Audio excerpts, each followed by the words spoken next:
Guys, শেষ পর্যন্ত আজকে আমি আমার ভুল ওর বিয়েটা দিয়েই ফেললাম।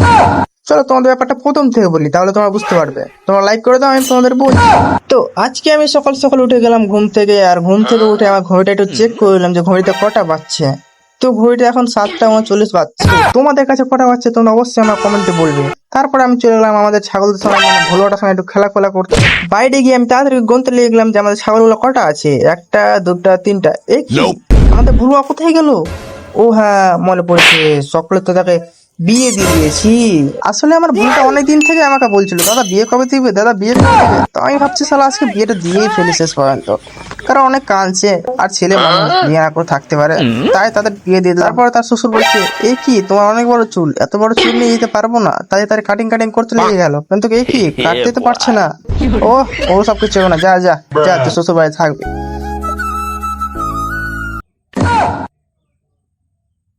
তারপর আমাকে মা ডেকে বললো, এই তাদের চাকর আজকে বাজার করতে যাবো। আমিও খুশিতে চা করতে লেগে গেলাম। আর বাজার করার পুজোটা তোমাদের পরে ভিডিওটা দেখাবো, এই ভিডিওটা দেখাবো সম্ভব হবে না।